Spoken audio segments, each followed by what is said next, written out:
Boy, I tell you what, if you were being a DJ back in the 60s, you had to be on the ball big time because DJs back then, I'm sure you remember, they talked between records, and the records, they were so short. You had only just a few minutes to get prepared for your breaks. This record, about 2 minutes and 10 seconds. Dave Clark 5 did some real short records. There was one, I think it was their version of I Like It Like That, Chris Kenner song that was less than 2 minutes long, but we're getting off topic. I want to talk about the third rail.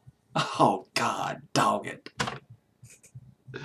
I mean, it's like, at one time, I can't put the words to it. I thought to myself, this is one of the coolest damn records. I am so glad a song like this had come out. It just makes my day listening to this record. I remember once thinking that. My day is gold. It is made out of gold because of this song. But even that doesn't say what I'm feeling inside about this record. Dadgummit, this is turning into a live journal entry. Let's get to business. That's what Mr. DJ is about. Third rail, run, run, run, coming in at number 63. Billboard's Hot 100 of September 9th, 1967. Oh gosh, now this really gets fascinating. The third rail was studio musicians. They played live once at Cincinnati. That's it. Consisted of Arthur Resnick, otherwise known as Artie Resnick, a brill building songwriter of renown. I'll go into that in just a minute. His wife, his lovely wife, Chris Resnick, in this group, along with, oh yes, you're thinking to yourself, man, I think I recognize the lead singer's voice, but I can't place it. I can't place where I've heard his voice. Joey Levine sang lead on sang lead on Yummy Yummy Yummy by Ohio Express. I'll sang lead on all their hits like Mercy Mercy, and there was, you remember Chewy Chewy by the Ohio Express? Can't say Ohio for some reason.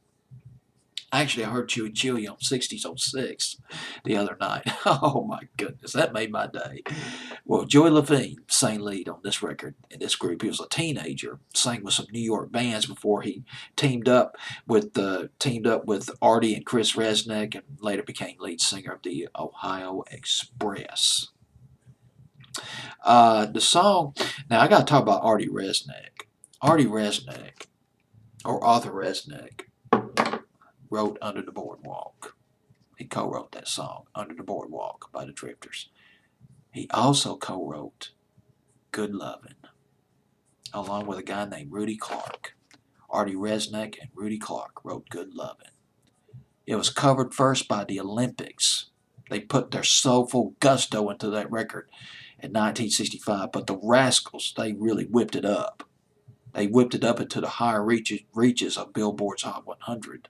Went to number one, 1966. Rudy was Rudy Clark. It's late. It's 2 in the morning. Bear with me. Rudy Clark. One other thing I got to mention about Rudy Clark. He wrote the song "I Got My Mind Set on You." It was originally done by James Ray, a very obscure record by James Ray in 1962. But George Harrison bought a copy of that record back in the early 60s before the Beatles got big. And lo and behold, 25 years later in 1987, George Harrison does one of the most splendid remakes I've ever heard. His version went to number one in 1987. I Got My Mind Set on You. Written by Rudy Clark, who co-wrote the song Good Lovin' with Artie Resnick. Artie Resnick, a member of the Third Rail, with this great classic, Run, Run, Run, on Billboard's Hot 100. The week of September 9th, 1967, the song got as high as number 53.